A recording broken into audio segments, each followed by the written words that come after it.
kids group at our church that's now grown to like 100 people almost, and you just leave there just like so invigorated of there's so many different types of people, different diversities. We're talking about real life stuff, and It's that gets me fired up too.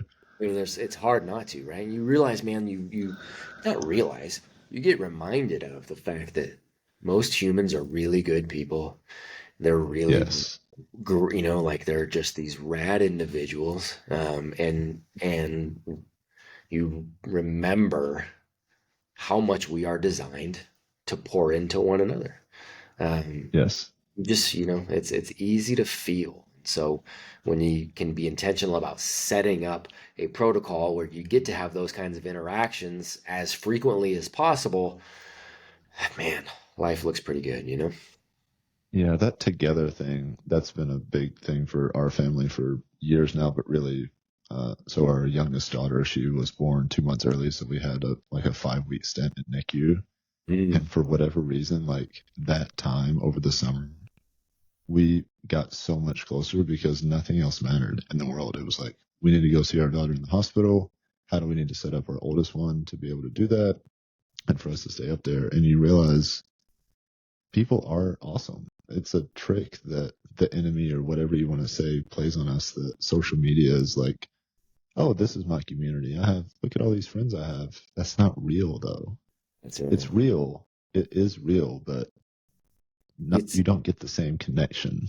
No, you don't. And you can use that as a tool to cultivate the real, even with our virtual program, Yes. right? Even with our virtual stuff. We make a point of all of us getting together as often as possible, making sure we have an annual gala, but then we're also going, okay, regionally, how can we get you guys connected together? We're going to go start seeding live events and seeding people to continue. Like, we want to utilize everything to our advantage, and that being one, utilize what we have virtually, and we can get really, really close, really tight surrounding this core set of values, and we're doing all this work together and connecting. But man, as much as possible, let's get together and just remind each other through a friggin' hug, and just feeling each other's energy, that yeah, we're the real, like, this is real, it's the real deal, we actually are on this mission together. So yeah, I'm right there with Yeah. How do you balance that personally, giving so much? You just listed off all those things that you do. How do you personally find time to actually connect with people, mentors, and friends? Yeah, it's a really good question. It's one that I get a lot, and I wish I had. These are one of those things where it's like when you're a guest on the podcast and they give you this, you want to be, here's the cool hack quote, whatever. Yeah. It's the least sexy thing on the planet. I obsessively control every minute of my time from morning to night. Mm. And I don't know any other way around it, especially with everything that we have going on, and it's because I've there's a beauty to being unscheduled, for sure. There can be, for some people, there can be a beauty to being unscheduled and to just be able to be whimsical and free flowing, and I think that can be a good thing. But when you are committed, as I am, to building the things that we are building, I don't think that's a luxury that I have, nor do I actually desire that right now. I've found, as we're building all of this, like, scheduling every moment like that has been oddly, wildly freeing, because it just allows me to create everything that I want to create. And I schedule in the time with those around me, my family, my wife, my kids. Like, I make sure that is not a negotiable time either, too. So that's the answer. No, that's smart because my wife talks about that. She is the one that leaves the house. She has her own business, and she's like, I need to know what we're doing and when we're doing it, so I know I have enough energy, so I can almost schedule out my energy and my love in a weird sense. Not my love, but like my energy. Well, If I that's don't know that, no, yeah, go ahead. no, I was gonna say that's gene, but that's it. When we talk about with everybody that we get a chance to walk alongside and lead in everything that we are doing, We're very particular about taking a look at schedules, but we frame it exactly as you said. It's not just time management, it's energy management too. Mm. We're Yes. very specific about that, right? I know that right now, when you and I are talking, this particular time block on Friday is particularly good for me to be a guest on somebody else's show. Why? Because it is backed up right after the 2 hour conversation I have where I host a podcast and then do a debrief with all these young men that I get to serve. So I know energy wise, it is going to build for me over those 2 hours with those guys. I'm going to come off of that call on an ultra high. I'm going to feel really good. My brain's going to be firing off. So this particular activity right now makes sense, right? That energy management and the intentionality around that is a huge part of time management. Yeah, I like that because it's almost really being in touch with what you actually need and being okay and honest of like, dude, maybe I'm good right now with actually having to have the game plan. It's better for me to just go on somebody else's show and or just be with my friends at this particular time. I Mm-hmm. like that a lot. Mm-hmm.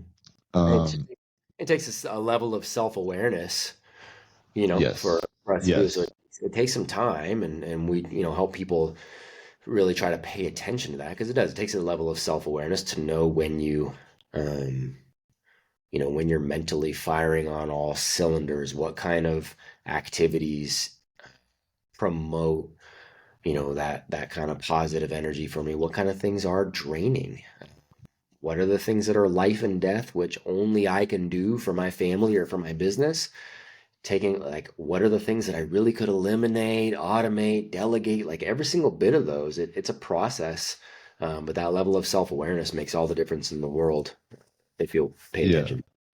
That's a journey, at least for me, because I've been working through this, going from like a very authoritative upbringing, and then I went to college for whatever 4 years, and then into the army, where that's the ultimate authoritative. Like Mm, leadership is not a conversation. Leadership is what I say you do. And so mhm, getting out of the military, it's been like, oh, I actually have a choice and a say in what gives me energy and what takes away my energy. So mm, I feel like a constant battle for me of what is actually filling me up and what is actually energy draining, and then planning accordingly and mhm, having a say in all of that. mhm. That's a skill, right? Learning that is a skill, and Yes. it's, and I, obviously you and I have never spoken on this before, but spoken with enough guys to know, what's, again, like the baseline for normal. If you, like you said, you grew up in a household that was authoritative, and and then if you go to, any kind of schooling environment is inherently, if it's conventional, it's inherently somewhat authoritative. Military being authoritative, we forget that our baseline of normal is now, well, I'm subject to authority. That's just who I am. That's what's normal for me. And it's not that this is quote unquote right for me. It's the only thing I'm comfortable in because it's all I've ever known, right? I can have Stockholm Yes. syndrome, right? And so it's Yeah. just like, okay, my captor is my own mentality of looking for who the authority is. Somebody tell me what to do. Yes. What do I do next? I don't know myself. I'm going to count on somebody else to know.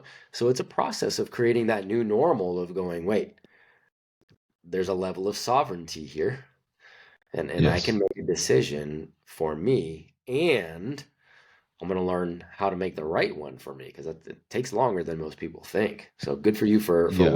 working through that. Yeah. I think it's probably a constant, there would be days when I feel like you said, looking around like, okay, who's going to tell me what to do today? But Yeah, that's nobody. Nobody that's is right. going to tell me what to do.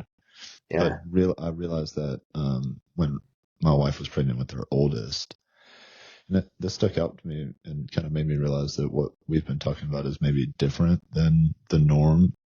I was sitting on a rooftop in New York City with a group of friends for their birthday, and they were asking like, how do you like, what's something you really want to do? You're about to be a dad. And I said, I don't want to push my own, uh, the worst parts of me onto my kid. Mm, Didn't quite understand, and maybe I didn't articulate it enough, but that was one of the things. I don't want to be authoritative. I want this kid to think for themselves and like what they like and want to do what they want to do instead of what I tell them that they want to do. That's right. And And that's so good, man. And it's funny because I just had Bart Kwan was just on the show with me, and we actually got into this conversation with our men, with our young men. There's a difference. People tend to go one way or the other, and it's human nature to go, swing the pendulum, right?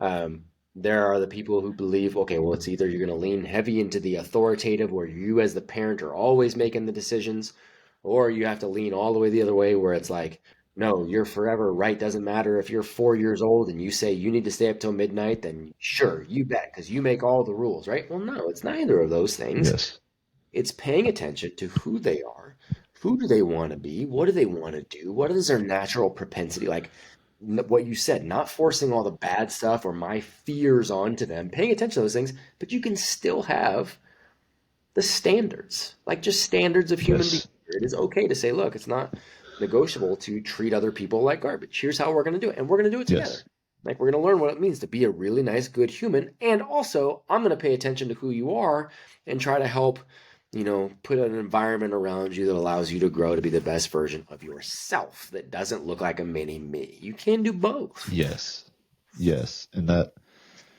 but that's hard. And I've seen you talk about this and post about it of just like convenient is not right or whatever, however you framed it. Yeah, it's Yeah, super convenient for me to just tell my kid exactly what to do and what to eat and what to be into and when to go to bed. And that's it's right. easy. And just the do what I say because I said.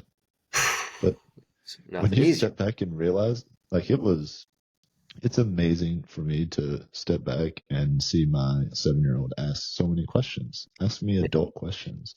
Well, Yeah, why aren't we, example, like, why aren't we going into this Target checkout line? And I was like, well, that person makes me feel a little bit uncomfortable. I've had an interaction with them before. She's like, yeah, oh, okay, I get it. Let's go over there. And I don't know. I just yeah. explaining things to your kids in a way that they're way smarter than what I think. I don't want to say we, but society as a whole gives them way smarter. Far more intelligent, far more capable. We are the ones Yes. that are far more capable. Like we are the ones that have lowered the bar. The adults are the ones Yes. that have lowered the bar. And so we're surprised. I say we lower the bar, we cut them off at the knees, and then we ask them why they can't stand up, right? It's like we're the ones that are lowering it, man. One of the things we talk about um, with the kids that we ran with with our men and women who are raising kids is the fact that the term teenager wasn't even a term until like 1944. Mm. I don't realize that. Like it wasn't even a thing. And now we've since loosely defined teenager as this weird, we try to find all the excuses, right? Like it's this weird time where you're hormonal. Okay, yeah. And like, oh, well, your brain's not fully developed. Okay, sure. Okay, but like let's take a look, I don't know, 100 years ago, which really isn't that long ago, but it's before the invention of the word teenager. Young people were still expected to take on roles and responsibilities. They were expected to work on the farm. They were expected to go to work. And they actually, here's what people don't like to talk about it, historically speaking, because we think about sweatshops and all these kinds like, oh, child labor. And it's, child labor laws weren't put into place because the kids were being abused. The majority of the kids actually enjoyed it, wanted to do it, wanted to be a part of it. Like the majority were actually doing just fine. It was put into place to help delay them from going into the workforce, to help kill innovation. It was put into place to delay this entire process and get a more obedient population altogether. We had to get the advent of conventional schooling. We had, there was a kind of a bigger play that was at stake here. So young people want responsibility, and all anybody has to do is take a look as a parent. What you just outlined, your kids asking really good questions, your kids coming into the kitchen going, Mommy, Daddy, can I help you make dinner? Can I do like the parents all, and what do we do? Because it's more convenient to go, no, no, I'm just gonna let me get it. No, I'm gonna get no, I'm gonna Yeah. uh, right. And so we squash it. Hey, why the because we said so, because we have to, because we all of those things are far more convenient. But Yes.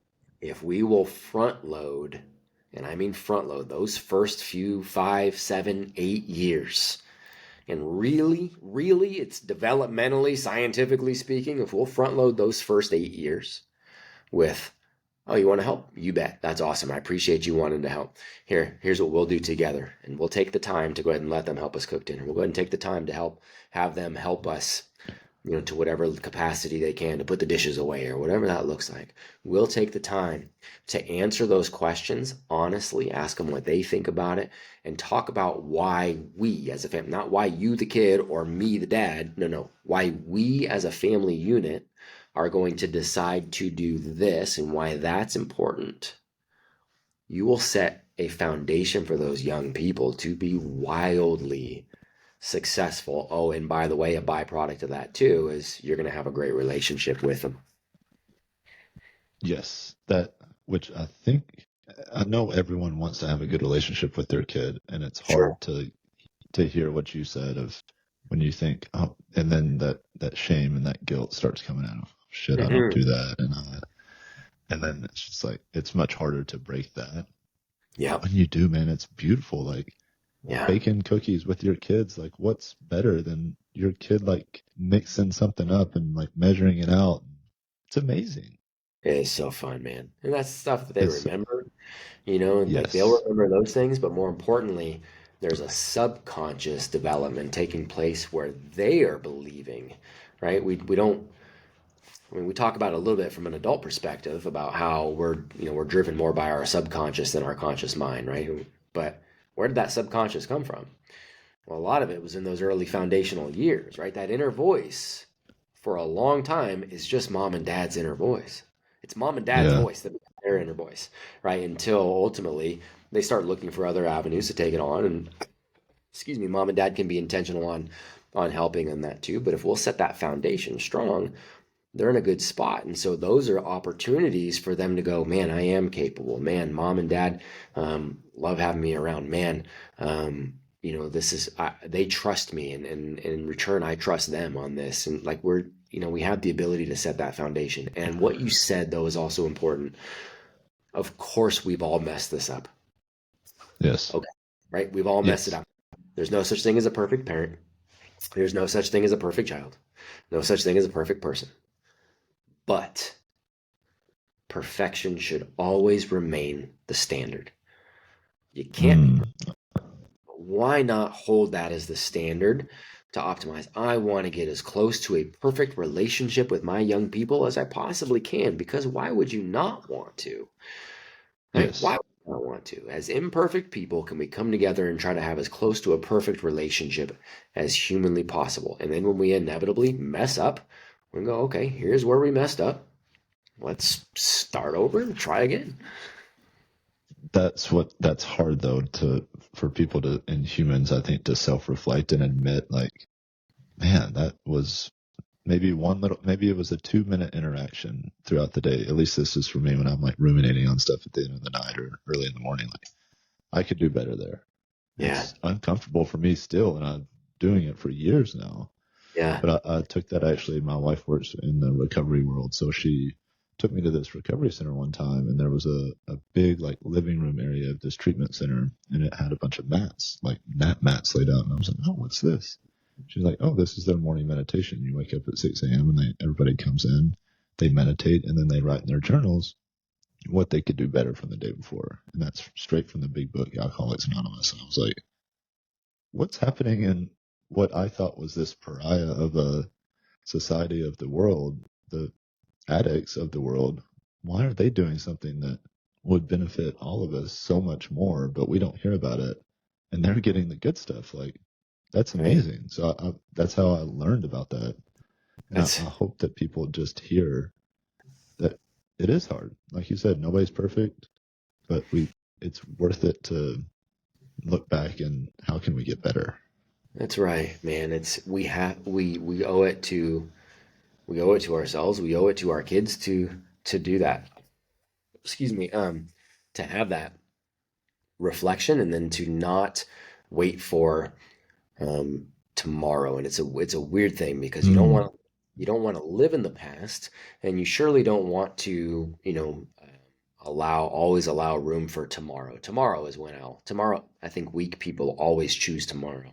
mm, That's when I'll get better. And so the irony is we've got to not live in the past, not put off things till tomorrow. We want to be where our feet are.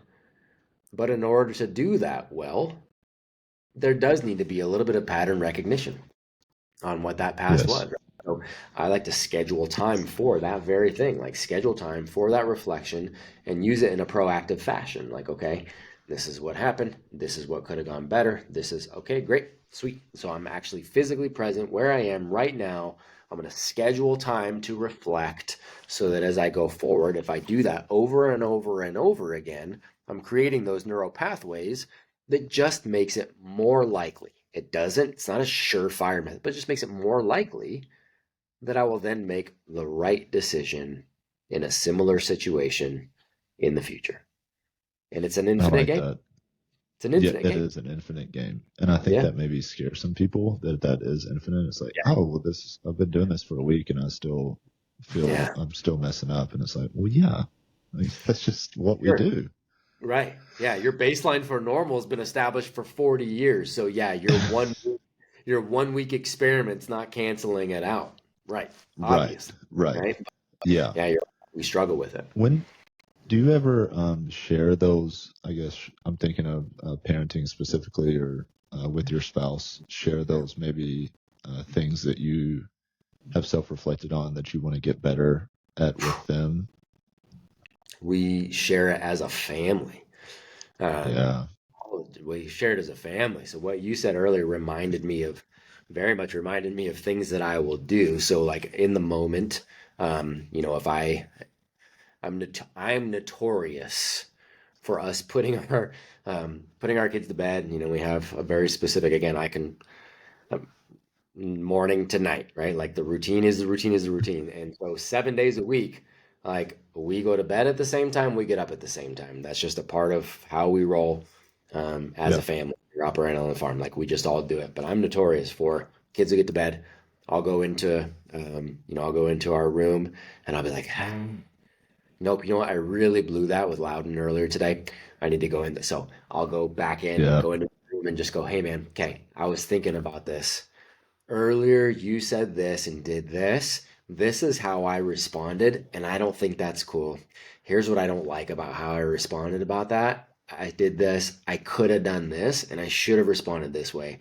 So I want to apologize to you on that. Does that make sense what I'm saying? I messed it up right there. I'm going to try to do better, but does that make sense what I'm saying? Yeah, Dad, got it, man. That's cool. Whatever. So, like, we have those moments like that, but then we'll also be intentional meeting together every week, just going, hey, how are we doing as a family? We got our shared unified set of family rules. They're family rules. It's really just a contract with each other on how we agree to show up as a family. How do we agree to all Yeah. show up in the world individually and collectively, right? Like that all matters. And so we'll just check in, and just, hey, how are we doing? How did we do this week? Is there anything going into this next week that we think we need to focus on a little more? Like, is there one that we missed this week that we really need to be intentional about? Does anybody need help this week? Like, how are we doing? What does it look like? So we just have that intentional reflection together as a family too. And again, it That's just builds that, beautiful. right? Because they see that when mom and dad are like, hey, don't forget, this is a family value, this is a family rule, they see that we actually mean it for ourselves too, so they trust us. Yes. Apologizing to your kids. That's another one that I Yeah. don't think gets talked about because that goes kind of back to what our definition of leadership is and being authoritative and what we say goes. But it's like, not really all the time though. Like you can say some things that don't line up with your values as a family, like you said, or your individual values. But your kid Mm-hmm. needs to see you realizing that because how else are we supposed to expect them to realize it for themselves whenever they act disrespectfully to a friend or, act in a way that doesn't line up with their values? We just Hmm. assume that our kids are just going to figure this out on their own without showing them or telling them. Right. And with us acting as if that's not what we want in 90% of the other things we do. Like that's one of the biggest um I don't know, I want to say frustrations maybe. I don't know if that's really the right word, but it's a pattern that I see over and over again is that people will logically see something like that where it's like, of course, this is how it should be in order to establish the baseline of that. But emotionally, I can't get around doing it the way I've always done it, or what's been convenient, or what's my. It's a fascinating thing about humans, and so like I'll use the example, and I'll just ask you because I'm pretty sure I know the answer. So, Brian, what language do your kids speak? English. English. Why do they Yeah, speak English? because I speak English and Because they you grew up me speaking right? English. They grew up This is speaking good. English, This is good. right? Yeah. So it's literally that simple. Why did they not speak Chinese? Well, they didn't grow up around people speaking Chinese. You don't speak Chinese, right? So we get to establish what the baseline is for normal. So if you were to say, gosh, I really want my kids to speak Chinese, but all you ever spoke around them was English, well, how hypocritical are you if you're like, God, why don't they speak Yeah. Chinese? Like that would be Yeah. ridiculous. People would be like, "What are you Yeah. talking about, man?" Right? But we Yes. do that with so many other things, man, where we're just like, "Oh, I wish they would," but we're not as Mm. a family. So how are they going to? Right. Right. Oh man, that's good. And it goes back to like they're watching. They pick up Always, everything. Yeah. always, always. And They that's will the do what you do before they do what you say. and this goes back to the school thing. And I have to say, this I've been following you for a while now, so this is awesome to be able to actually talk to you. I had read this book maybe 2 years ago, and we were already homeschooling. She was like 3 at the time, but my wife and I went on a trip, and I brought this book with us, Free to Learn, and I read it, and my mind was just blown. It's talking about unschooling, and there's a whole half of the book is like the history of the schooling Yeah, system in America, and I was just like, no way, like this is crazy. And so the yeah. next week I go to golf with one of my friends, and he's like, dude, I have to send you this Matt Beaudreau's guy's stuff because what you're saying is what he's saying. And I was like, other people think this? This is incredible. But it goes back to the school system. And if you think about the time that they're at school and what they're seeing there and Yep, picking up, it goes back to what we said, like the authoritative. that's right. Oh, I'm just around the authority. And so That's I right. get all of my ideas and all of my authority and all of my decisions from that person sitting up there. And it's That's not a conscious thing that they're doing. They're right. living in that for the majority of their life. Like that. Bingo. So of course you can't be like, wish my kid was more creative and independent thinking and like wanted to make their own business. Well, they're sitting in a classroom. What are you talking about? Of course they don't even know what that means. There's the what is becoming normal for them is handing over the pen to somebody else to write their story. They become Yes. dependent upon that. They literally become dependent upon that. I mean, including them being 17, 18 years old and being like, here, I'll raise my hand. May I go to the bathroom? No, you may not. Okay. Like, Oh, dude, right? Like that's how crazy. many how many little micro or macro examples of submit, it doesn't matter who the, authority is, if they're even excuse me, worth, being in an authoritative position, you're going to bend the knee. I know you don't um, like this activity, but you need to do this activity anyways. Why do we have to do this? Because we said so, because this is what gets Uh, you the grade, because we have to pass this test, because we have. So you play this game forever. And then you're expected to go be effective in a completely different game.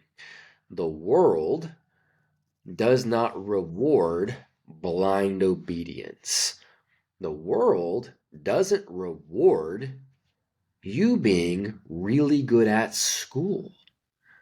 Mm. Like, you can be really good at school, but it doesn't translate theoretically, and maybe you can still somewhat make a bridge, or you used to be able to make a bridge that it would, for a period of time, open up other opportunities to learn how to be effective in the real world, but there is no direct correlation, and that's why you and I and anybody listening knows so many people who did really well at school but really struggled in life.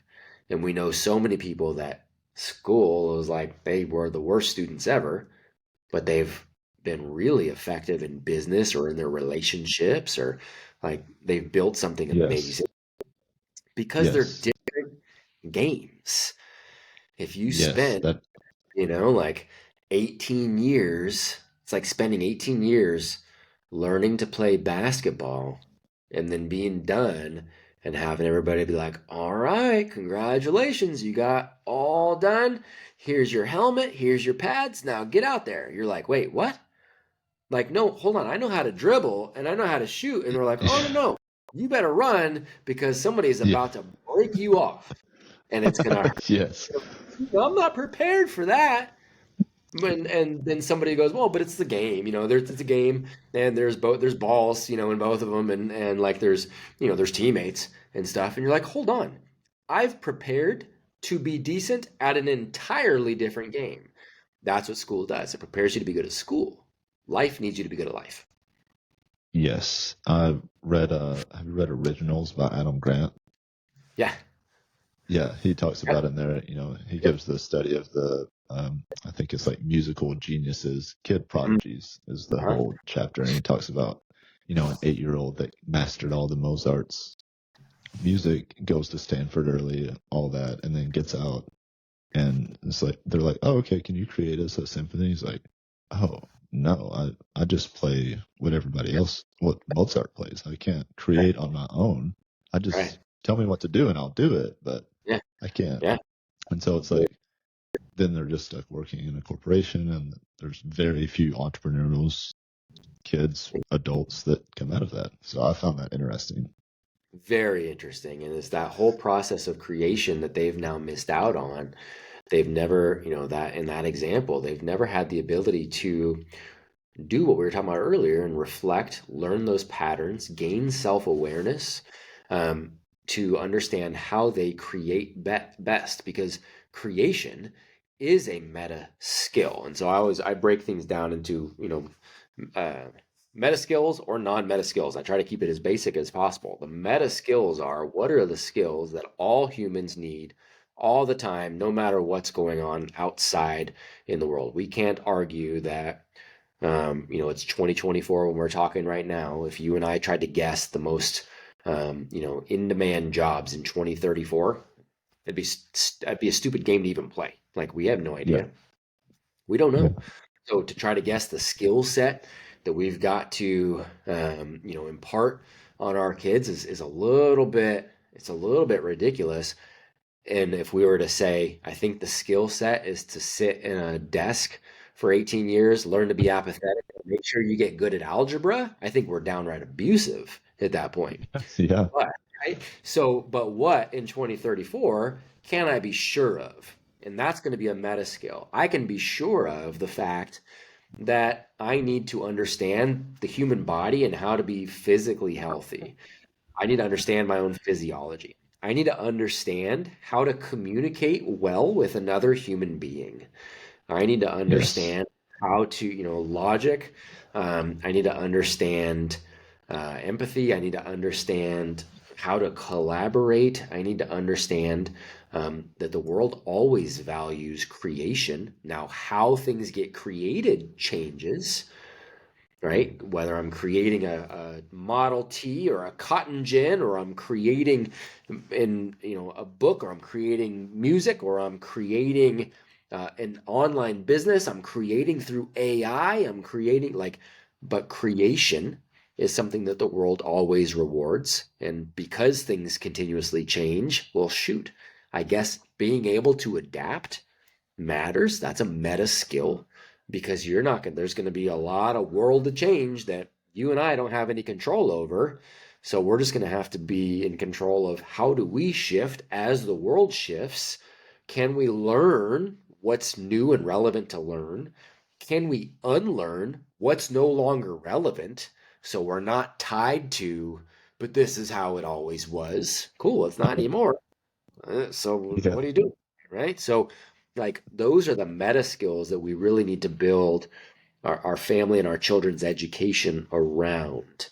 And there's no one way to do that. There's a lot of ways to do that, but those should be the focuses. But I love that you describe that as a meta skill. That Uh-huh. helps me put into terms like just what I see homeschooling our daughter. I mean, 7 month old, so that doesn't really count as homeschooling, but Yeah. them being around adults. Like she's around my wife and I. I've Mhm. written a book. My wife has multiple businesses, and just Yep. throughout the day, she sees how mom interacts with a client. She Yep. sees how I interact with myself when I'm writing. Like Mhm. that's building those meta skills, and people don't realize how easy it is to teach a kid multiplication. Like I taught her from a Dollar Tree workbook in a day, and it's like, okay, like, but let's go talk to somebody. Let's go talk to the neighbors, or let's go talk to the business, or whatever. Right. Like that. Yeah. Those are things going to be much more impactful, right? Like Yes. so there's the academic piece of what you just said right here. And then there's um, the downside of time that gets wasted when we go out, excuse me, when we go outside of this. So two of these things. So one, the academic side of it.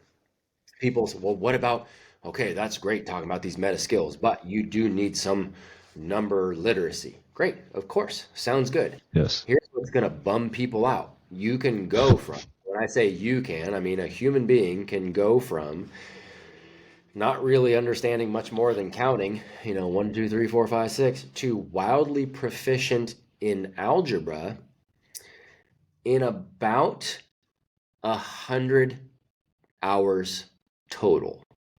Oh, that's going to be hard for people to hear. But Total, yes, right? Not that's 10, crazy. not 11, about 100 hours.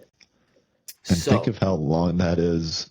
Say you teach your kid to count at 2, 3, call it yep, 3 years old.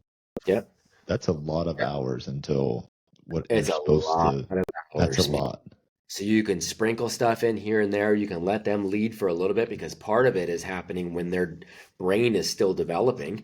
And so, you know, that they might not necessarily really hit the math stuff. You know, they might be like, oh, they're 7, they're 8. They don't necessarily get all of it yet. And they're, oh my gosh, they're not at quote unquote grade level. Hey, that's not real, by the way. But That's made up. wait until all of a sudden they're 8 and their brain does a big developmental jump, or even better, they're 12 and their brain does another huge jump where they can now understand the abstract, and you will go from wildly inefficient to wildly efficient as long as you haven't done a bunch of things that people do, like, I don't know, force it too early, make them feel stupid, make them feel like they hate learning. Nobody hates learning, I promise. We just make other people hate learning the way we do it. Nobody hates it. And so, in the process of schooling, we're doing our best job. It's about as perfect a system as you could design to make it seem relevant, make a lot of people hate learning, and get them very accustomed to wasting a lot of their time. And so they're wasting time. What are they wasting their time doing? Well, they're getting, you know, we're talking about the authority habits, but then they're getting habits of, well, I can only talk to people that are my same age. They're getting habits of, Mm. have a voice here, so I better find a voice, and I'm going to do it by creating a clique, and I'm going to treat other people. I'm going to find a group that I can treat badly or pull down because that's going to give me a voice, which is an inherent need for a human. And so we're put into this faux system that really helps um, deconstruct who they could be while simultaneously wasting their time. Oh man, deconstructing who they could be is that hits because, and we talked about it earlier of if your kid can recognize like, oh, I have a voice, I have a say, and they're Mm-hmm. aware of not only obviously their surroundings, but like what's happening inside of them. Think about if that's been pushed down and they've been in public school and then if they choose to go to college and they're 19 and I think you have a daughter, I have a daughter. Think about what happens when a boy, a man comes up to them and starts talking to them about their body and sexual stuff. Mm-hmm. And they're like, oh, well, he's an authority figure. He has this Mm-hmm. personality that is now in authority over me. That scares the shit out of me personally as a dad to a girl. But I see my girl already be like, nobody tells me what to do with my body. Yep. That's just not how it is. But when we leave kids to their own devices and some stranger teacher is telling them about their bodies or telling them that they can't make a decision, then that carries on, like you said, to when they're 20 and sitting in college, drunk at a bar. That's Somebody's right. going to tell them what to do. Tell them It's what like, to do. And it's not even just the authority figures, it's who else, what else is in that environment. If they are around other young people who are maybe not being led well at home, who have a skewed point of view, who are encouraging behavior that is ultimately damaging, that young person is more likely to take a risk in in an activity that could potentially have these negative consequences for the rest of their lives. And so that's not yes, shelter. People say, oh, if you're going to homeschool or home educate your kids, you're sheltering them. That's far from the case. Um, yes. my kids are far from sheltered. My 13-year-old, this morning, I dropped her off at work. She works on a like she works multiple days a week on a ranch and at a camp. Oh, She's busy building on a business. She's riding horses. My 11-year-old daughter, and by the way, I'm not even including all the fact that we live on a farm, and so they've got a ton of responsibilities on the farm, including we've got baby goats coming literally any minute now. But my kids all of that, and then they'll sell them and they'll raise them and sell them, and so they're taking on all this. My 11-year-old's also doing 10 hours a week of competitive gymnastics practice around a whole lot of great humans. My son is kickboxing and doing ninja warrior stuff, and like they are so interactive with you, but they're far from sheltered. We're just intentional about who they do things with, and it makes yes. all the difference in the world. We're not guessing. We're not flipping a coin. We are intentional about the environment. Is that, I love that. It sounds like it's intentional, backing up to what we talked about of what they want to do. Like your daughter chose like and found, oh, gymnastics. I love gymnastics. Yep. That's a cue as a parent, by the way, to Yeah. pour into that instead That's right. of let's get you some math tutoring or whatever that you Right. fucking hate. But it's Exactly. like, why? Who Yeah. cares? She Let's loves pull into that. gymnastics. That's right. And we'll get to the math stuff when we get to it. And by the way, we get to it through things like a lot of games that we'll play as a family. Like my kids' math and their quick math, a lot of it has come through these games that we love to play with each other. There's some specific card games and dice games that we love to play as a family. We'll play almost every day. And their quick math skills, which lightning fast, is which is by the way real life. Like which is real life. when you see That's at the exactly store when you're selling right. goats or whatever, it's like, dude, quick Bingo. math is where it's at. Quick math is where it's at. When they've got to figure out when they've got jobs and they're making money and then they want to pay for a specific cool. They're working on math. When they come in and they take a look at dad's businesses and how does the cash flow work for our family and what does that look like, what is the P&L for all of our businesses, how do those flow through a specific trust structure, and what can we do with our foundation, and how are we giving money through our foundation, and what is that like. That's all real life applicable stuff, and it's not seeming like school. Like Yes. it's not, right? Like that's exactly it. We're paying attention, and it's not that Again, it's not that we don't have these standards of humanity and we just, okay, well, whatever the kids want to do, they get to do it. And they can also, by the way, treat anybody however they want. No, we've got those set family values. This is how we show up in the world. And then also, I know who you are, you know who you are. Cool, let's lean into that. It's yes and it's both. Yes. I wanted to ask you if somebody is maybe wanting to start on their homeschooling journey, and we talked about the meta skills and then sprinkling Mm, in the academics. What would you say people start with on that sprinkling in the academics?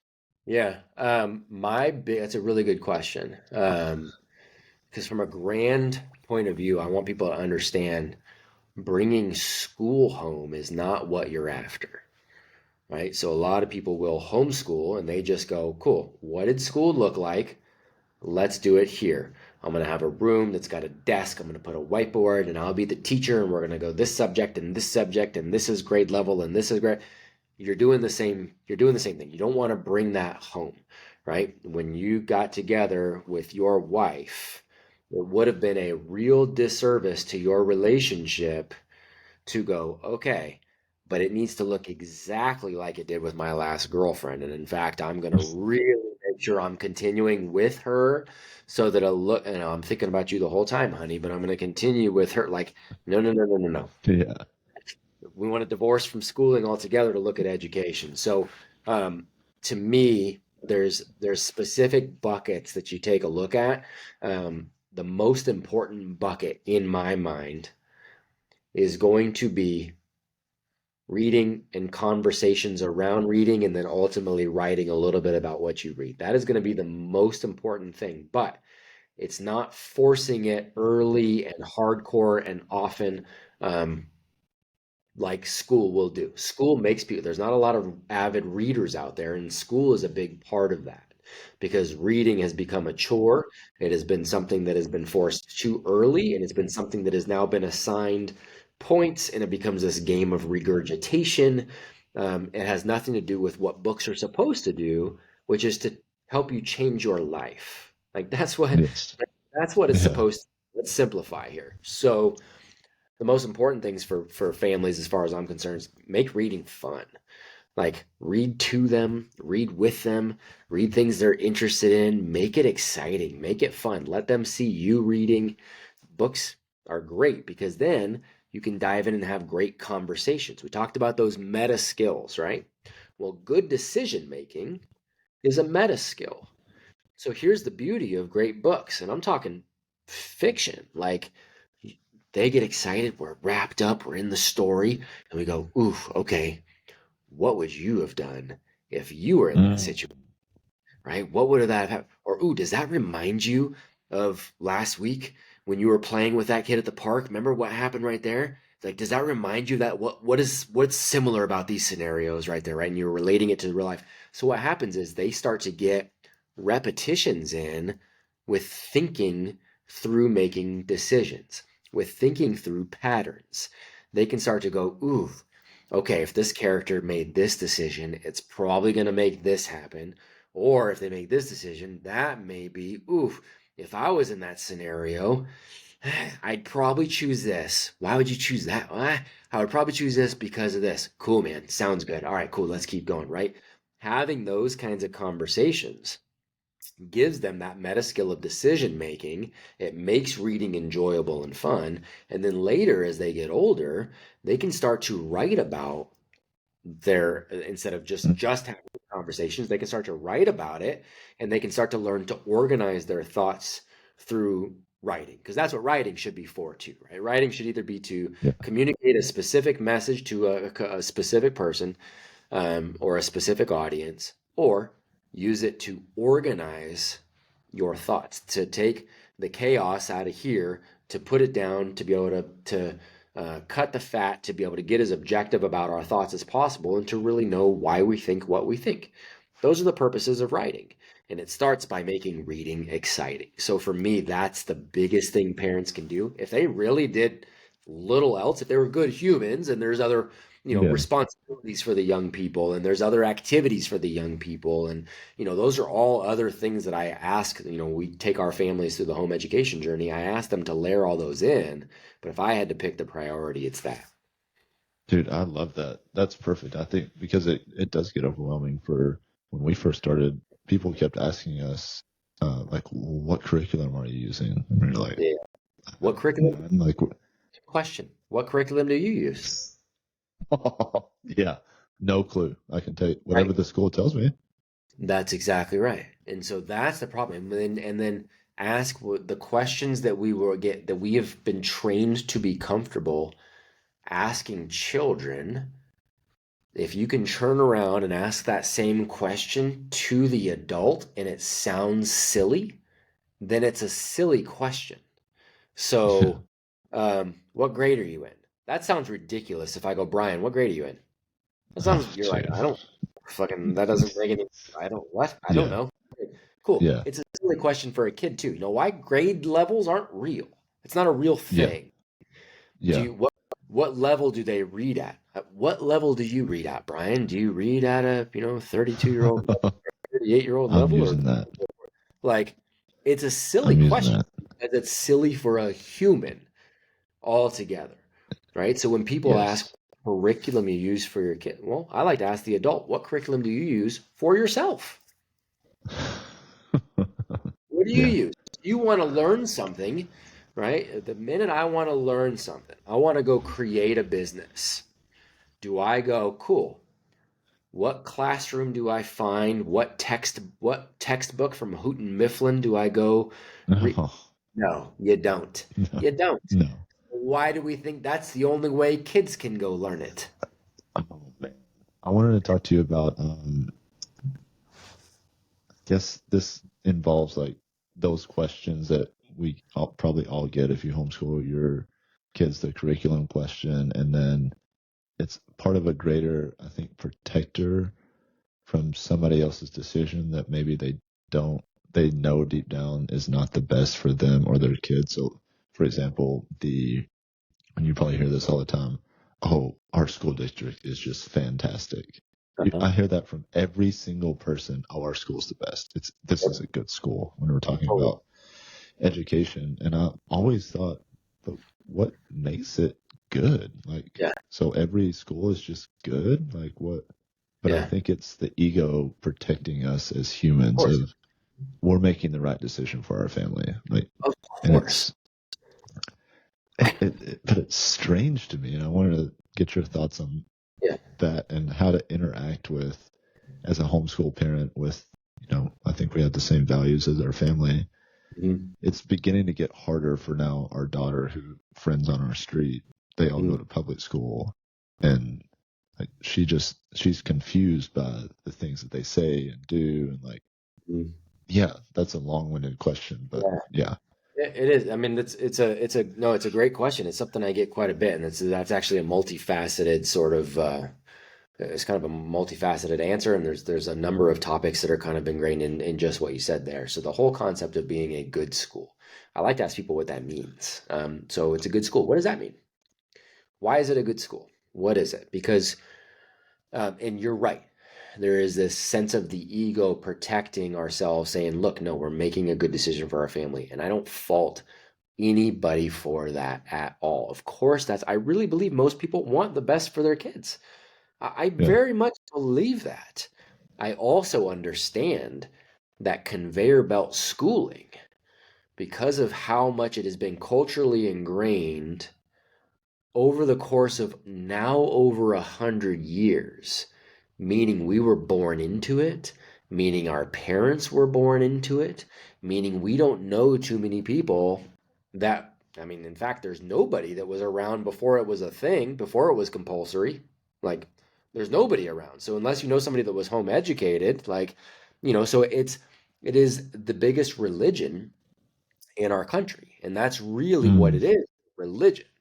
So if you start to question somebody's religion, nobody likes that, right? If you start to yes. question somebody's spiritual beliefs, it is far easier for them to just get mad at you, right? I think it was Orson Card. Well, I don't remember who exactly.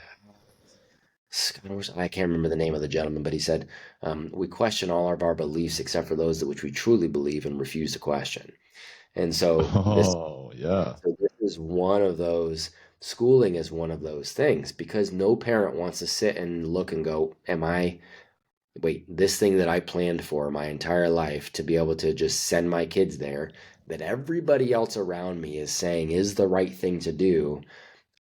I don't want to look at what if I come to a different conclusion that it's not the best for my family?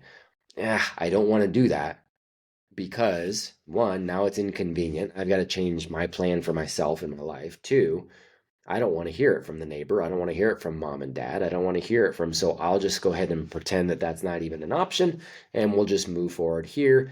Ah, and we'll go to the best school district, right? So that's kind of how it all plays out. So, what does the best school mean? Well, I can tell you from having taught in the ganglands of California. And so I was saying is having taught in ganglands versus what I call Disneyland, right, of California. So like really like upper socioeconomic, areas. What I learned to be true is that the schools themselves really aren't different. The Mm, quality of instruction really not different. What's different is the population and the socioeconomic status of said population, right? and What's that's what, different. That's it. Like, so when something is a good school, what it usually means is you are in a higher socioeconomically advantaged area and your school is ranked based on how well it does on standardized testing. there it That- is. That's it. Like that's it. Well, standardized testing doesn't mean anything in terms of good education, nor does it mean anything in terms of success later on.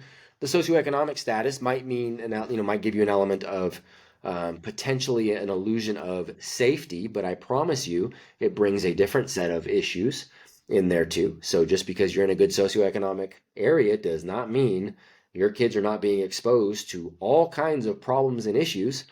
They just have different labels usually. Drug problems, go to the school that's got all the drug problems. Cool. Some of the ganglands, maybe your drug problem is weed.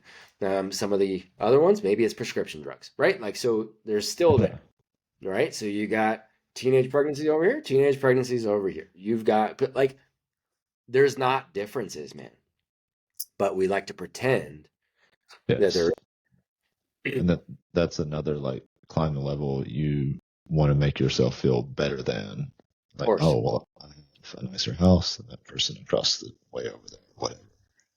It's How long so were silly. you in like the traditional conveyor belt school teaching world? I was at Stanford for a couple years and then was in public schools for 5 and then went to private schools thereafter for 5. And I put private school in there because a lot of people will try to differentiate private and public, but it's It's why the I same. a lot of times it's the same, right? And that's why I say conveyor belt because if it's that system, then it doesn't necessarily look a lot different. And so, yeah, 5 in private, and then left to start my own campuses. And that's Um, apogee. so I actually started 3 campuses in California under the Acton Academy umbrella. Okay. Um, and helped to launch a number of Actons around the world. And then we moved from California a couple years ago. And in the meantime, while I had these Acton campuses, Tim and I started Apogee, but we just started the virtual mentorship programs, Oh, and we got it. started layering those in first. We left California. I gave the Acton campuses away, and then our Apogee under that umbrella, we decided we really loved a lot of what we were doing under Acton, but we wanted to do something slightly different too. There were some things that we thought were important that we wanted to do. I'm still a huge fan. I want nothing but the best for Acton. I'll be a big supporter forever. Great humans. We just had a little bit of a different approach that we wanted to take. And so now we're launching 40-ish campuses this fall Dude, under incredible. the Apogee umbrella. And we're going to shoot for another 100 in 2025. Man, what has the scaling been like from taking all these values that you and I have been talking about, the meta skills and then the sprinkling Yeah. of the academics? How has that scaled? And what are maybe some challenges that you guys have faced? Well, the challenges are always what we were just talking about, the fact that most people um, ask the wrong questions because of the religion of schooling. So when we start talking about how Apogee is built around these meta skills, the first question isn't, oh my gosh, how can I get my kids in there and really make sure that they become the best version of themselves? The first question is it accredited? Or they'll say, what is the curriculum you guys use? Or are they going to be able to go to college? Right? Like those will be the first questions. And again, I don't knock people. That's what they've been trained to ask. Yeah. And so the hardest part is being able to kindly um, talk to them about why all of those things are still fun. College is so easy. Oh, Um, yes. so easy. It's such an easy game to play. College admissions are it's such an easy game. Also, for most people, it's not a necessary game. So it's hard to be like, yes, college is still easily accessible for any of our students. Also, let's talk about how they're going to have a real education. But Yes. that's the part that's not as, people aren't really, they want the illusion of an education as long as it's not something that's outside their mental wheelhouse. They don't have to think about it too much. So that's the hardest part of it. But, we're still building something that we're really, really proud of with amazing humans. And we're only going to continue to be more and more vocal about it. And what we know to be true as well is as we launch, ultimately the stories of the young heroes and the families will tell themselves, and Yeah. and so we're going to help whoever we can help, but we're not going to try to spend a lot of time convincing. We're just going to offer it and see, we're going to see who it makes sense for. I think people will just naturally be like, oh, that aligns with my values, and I'm ready to, me personally, step outside of all those things of what are the neighbors going to say? What are my parents going to say? I might have to quit my job to be able to facilitate this for my kids. Like, I understand that that is so hard and Yeah, it's totally. worth it for some people to just keep it going. And mom and dad are both going to just go to their 9 to 5 and you're going to go to school. Like, I have sympathy for that for sure. Yep. But Me- dude, it's when you see, it's just so worth it. Like, it really it's is. yeah, yeah, 100%, man. I sympathize with those people for sure. I don't look down on those people. I don't look down on the good humans who are teaching in that system that I don't excuse me, that I don't love, that I don't agree with. I don't look like I completely get it. Also, I don't see how a human being does not do everything in his or her power to try to optimize things for their family. I just don't. I I can't get on board with a mentality. I sympathize, but I can't get on board with agreeing with the attitude of compromise when it comes to my family. I Uh, just, sorry. yes, that was Can't. I think when you have that realization, and you've probably had it, it sounds like going from a traditional school teacher of like, oh, none of this really matters except what's Yep. at home. Nothing Yeah. actually matters because it's almost not real. Like COVID kind of showed us all of that. Like, oh, And it's, my job's not actually real. I'm not going into it. I'm still alive. I'm here with my family. This seems great. So what am I doing going back to my fucking job then? and that's it. And so it's like, what is, like, when I'm talking about, this goes back to what we were talking about at the very beginning, when I'm talking about scheduling wise, right? So scheduling every moment from when I wake up to when I go to bed. It is scheduling around optimization. Time is either invested or it is wasted. I don't believe there's a neutral in there. So I think what you are doing at any given time is either moving your individual or collective mission forward or you're sliding backwards. And so there's not going to be anything during the day where I'm not building. what I want to build with who I want to build it with. I think ultimately that's what education's for. I think it's that level of sovereignty where you're doing what you want to do, when you want to do it, with whom you want to do it with. And that's what I Yes. want for my family. How is so you guys have been on your farm now for a couple of years? Is that what you said? Yes, sir. 2 years, 2 years next week. This is really congratulations, you've made it and lived. Thanks, sir. This is like more like a personal thing because we have a bunch of acres that we recently bought in our now goal, which we've included our daughter in, of just like, hey, we're on a financial budget, so we can go have horses and build our Yep. farmhouse, and they need barns, and we get four wheelers and all of that. Yep. And just as an aside, whenever you enroll them in that, like they're like, oh, I get why we're not going out to ice cream every night now. Like you Yeah. get it. And it's like, yeah, like you want to have a horse? Yeah, I want to have a horse. Okay, well then that's it. Yep. What has it been like going as a family from living in California and living in a city to now we're living on this farm and we actually have to pick up horse shit and like Yeah. pull the Yeah. goat out of mom? Yeah, man. It's what it's a microcosm of what education is. It's a microcosm of what the world demands, is really what it's been. So it's trial by fire. It is, we say fire, aim, ready. It's not ready, aim, fire. It's fire, aim, ready. It means you do. And then in the process of doing, now you start to hone the ability to aim a little bit, right? Mm, And so then ultimately, and that gets you to where you're theoretically ready, it's down the road. But it was really an ultimate microcosm of that. And we had gone somewhat step by step. And what I mean by that is my wife and I both grew up in the Bay Area, both city kids. Um, when we first got married, we moved to the Sacramento area, but city kids living in the city. And we moved home to home to home, and quote unquote better neighborhood, whatever, yeah. did all. But we got to the point where we went, man, okay, there's something to be said about having a little bit of land for the family, having the opportunity for the kids to have responsibilities to that level.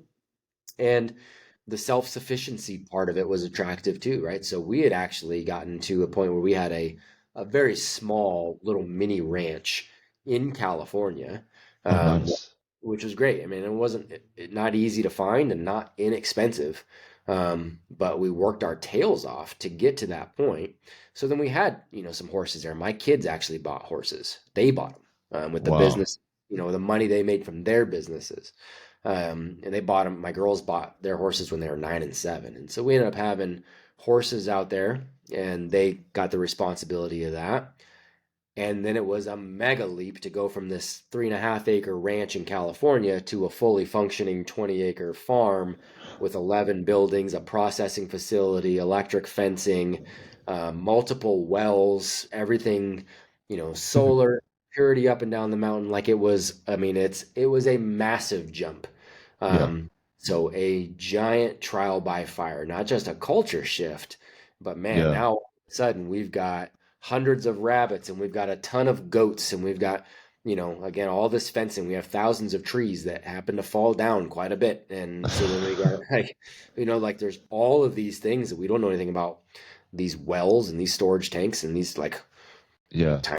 So we just had to figure it Mm, out, you know? that's good. I It's good. think I get caught up sometimes. I'm like, "Oh, how are we gonna?" And it's like you just kind of start, put up one fence, see if it holds the horses in, and then that's it. And go from there. Yep. Yeah. And you're gonna screw it up and you're gonna get frustrated and then you're gonna feel like this sucks and then you're gonna keep going anyways and then you're gonna go, oh, okay, now I have it, and then it's gonna get to the point where it's like, oh, this is easy. But it doesn't start easy. Yeah. Nothing does. We have it, we have it mixed up, or we believe that's a thing now.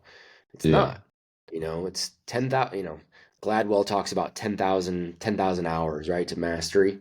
I like Naval's version of it better. He says it's 10,000 iterations. That means you Oh. fail. Like you Yeah. failed 1,999 times. But at the end of that is mastery. That's Oh, I awesome. like that. So you guys have, what are you able to get off of your farm? You have a processing facility. That is so cool for cows or everything. For anything, yeah. So we process things on site. So we have a couple hundred rabbits at any given time, and we have goats. Those are the main. We have chickens too, but they're just layers. We don't do meat chickens. Yeah, So right now the processing is all around rabbits and goats. got it. Um, but we got dairy goats now too, so we'll have that. We've got a garden too, but we got space to do a market garden, but we just do enough for our family, family and friends, and be able to do it that way. We are going to add cattle next because we You have are. room. Yeah, we have room to do that. So cattle will be next. But yeah, it's been rabbits and goats Oh, since we that's got. awesome. Man, Yeah. and you guys get to enjoy the like goat cheese and goat So we meat get to and enjoy all the stuff, but then we also sell to local restaurants. So yeah, we can't. incredible. Yeah, I mean we can't. I mean the rabbit, which is kind of crazy, but like the rabbits particularly, we cannot keep it in. We can't keep it in stock. We can't even keep up with the demand. Really? Can't even What? keep So up. restaurants are making rabbit there. Yep, I yep, love that. That's yeah. outside of Nashville. Outside of Asheville, North Carolina. Oh, way off, dude. That's awesome. So yeah, outside of How Asheville. how many cattle are you gonna add if you don't mind me asking? Oh, I don't mind at all. We'll probably only start with a couple, but we eventually we've got kind of a we're at the top of a mountain ridge, and there's this kind of a valley, and there's only a handful of houses, and we've actually become friends with everybody who owns a house just here in this valley. There's only a few, and we've told them that we'd like to have a shot at buying their home if they decide they don't want to live there anymore. Yep. And so I really, people talk about the compounds, family compounds, and all. No, I actually want it. I actually want to do that. So Yeah, um, us we're too. working on that. Are If we you? can do that, we can put a whole lot more than just a couple cattle. I like that. In your mind, family compound, is that for friends and family to also have a space on there? Yes, sir. Yes, That's sir. our ultimate. That's so cool. Yeah, we It's a have a in the small little area where our land is. There's a group of former Mennonites that butcher in the traditional way that I've uh gone and watched before, and that was a fascinating experience. Like they kill and Yeah, butcher their cattle right there by hand. It's like, yeah. this That is would be awesome. yeah, that would be fascinating, man. I mean, that's there's so much of that. I mean, there's the spiritual side of that, the philosophical side of that, Yes, the tactical and practical, and like all of those things are beneficial. Having that skill set, again, I don't think there's any downside to that level of sovereignty. I really yes, don't. and it's undeniable almost. Like when we take our friends and family out to our land, like there's no cell service, and Yeah, everybody, you just instantly feel it. You're out in nature. We're walking through yeah, our woods and fishing in our ponds, and people yeah, just get it. Even they're not even from the country. They're just like, oh, that's only this has felt like the most amazing day ever. It's like yep, we yep, didn't do anything. We just sat around a campfire or walked. Like that's yep. it. That's it. That's right. Yeah, it's Um, go back to that factory setting, man. yes, and having your kids have responsibility in that, like when we take our daughter to ride horses at the stables just here in town, and Yeah, seeing her like, oh, you actually have to do stuff. You don't just get to show up and like have fun and do sweet little jumps with your pony. Like you got to brush that pony, give it a shower, take its bridle out, make sure the leather. But they're so engaged with it, and you can see their little brains working so differently. mm. Yep, absolutely. They gravitate towards it, man. It's highly beneficial. They do. Last question for you. How do you um, kind of weave in the nonprofit? Is it an apogee? How do you Hmm. weave that in? Like, what's the relationship with all these things you have going on with that Yeah, nonprofit?